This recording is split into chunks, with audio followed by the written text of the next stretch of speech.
Hello everyone! Welcome back po dito sa channel. Okay, kung napanood niyo po pala yung una kong video, yun po yung last video ko bago po ito. Doon po ay nag-order po tayo ng GCash Visa Card.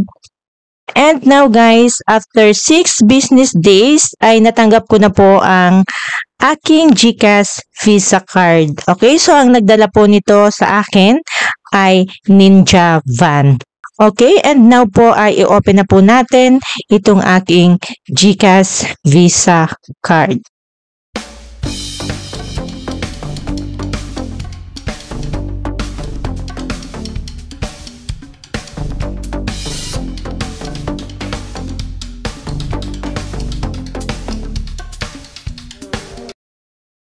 Okay, kung ikaw po ay bago lang dito sa channel at hilig mo ang ganitong mga online tutorials and online tips, pakiclick ang subscribe button and the notification bell. At nang sa ganoon ay maging updated ka po sa mga bagong online tips and tutorials na kagaya nito. And now, to be able to use this GCash Visa Card, ay kailangan po na ito ay nakalink sa ating GCash account. Okay, and now mag-start na po tayo mag-link ng ating GCash Visa Card sa ating GCash account. Okay, so ang una-una po natin gagawin ay puntahan po natin or i-open po natin ang ating GCash account.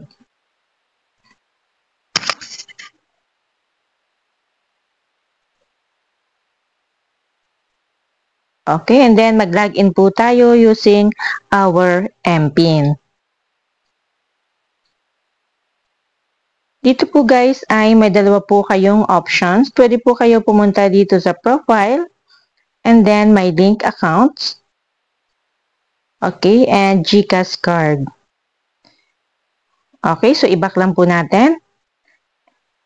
And the second option is pwede nyo po i-click tong cards. Okay, so dito po guys ay makikita nyo ay may GCash card na po ako. Ito po pala guys yung aking GCash Mastercard. Okay? And dito sa baba ay may dalawa pong option. Link my card and order a GCash card. Okay? So dahil may GCash Visa Card na po tayo, ang gagawin po natin ngayon ay magdi-link po tayo ng card. So i-click po natin tong link my card. At may matatanggap po tayo authentication code. I-enter nyo po yung authentication code nyo po dito. Okay, so tingnan po natin kung may natanggap po tayong authentication code. Okay, so ilagay nyo po dito or i-enter nyo po dito ang inyong natanggap na authentication code and then submit.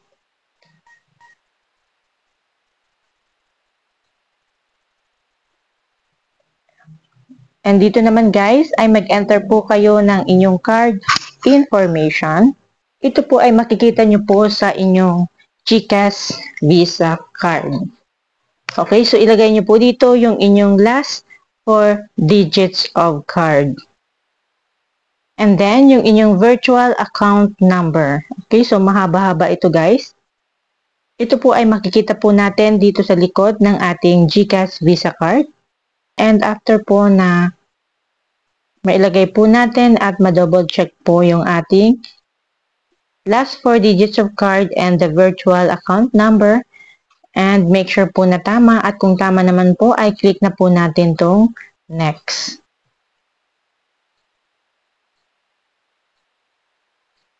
Okay, so ang sabi po guys ay your GCash card is now linked and then mag-nominate na po tayo ng card PIN. Our card PIN po guys ay for GCash card lang po ito.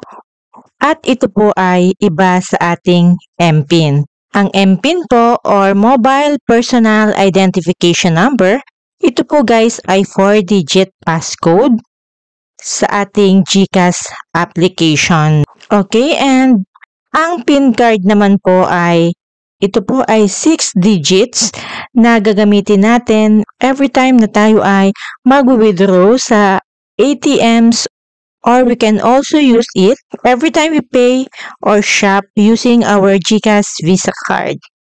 Okay, maglagay na po tayo ng ating 6-digit card PIN. Okay, don't forget guys, ang inyong 6-digit card PIN na ilalagay nyo po dito. Isulat nyo po ang inyong PIN nang sa ganon ay hindi nyo po makalimutan kasi gagamitin nyo po yan when using your GCash card for POS transaction and ATM withdrawals. After po natin mag-create ng 6-digit card PIN, click na natin tong next.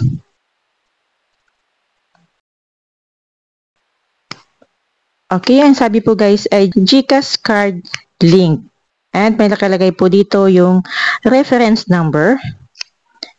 And ang sabi po ay, congratulations, you can now use your GCash card in all stores and ATM machines worldwide. Okay, click natin tong okay. Then, close na natin guys. Okay, so tingnan natin yung ating cards. So, yan guys. Nakalink na po yung ating GCash Visa card at pwede na po natin itong magamit. At makikita po natin dito na ito po ay already active. Okay, click po natin itong GCash Visa card. Okay, pwede din po kayo dito guys mag-reset ng card PIN whenever you want in case you forget it or if you just want to nominate a new one. And pwede din po kayo mag-lock ng card. If you think that you've just misplaced your card, you can lock it temporarily to give yourself time to find it. And you can lock it again anytime you want. Then, kapag nawala po yung GCash Visa card natin or lost forever, kailangan na natin i-deactivate. If we are sure that we cannot recover our card anymore, pwede na natin i-permanently deactivate nang sa ganun po ay ma-unlink ito sa ating GCash account at wala na pong makagamit pang iba. Okay, so ito guys, kapag gusto nyo po mag-reset ng card PIN ay ito lang po ang inyong i-click at kung gusto nyo naman po i-lock ang inyong card, pong isa ang ating i-click. At kung gusto naman natin na mag-deactivate ng ating card, ay pindutin lang po natin itong deactivate. So hanggang dito na lang po itong video. Sana po ay nakatulong po ako sa inyo. And don't forget to like this video and subscribe this channel. Okay, thank you so much guys sa panonood. God bless and see you on my next video. Bye-bye!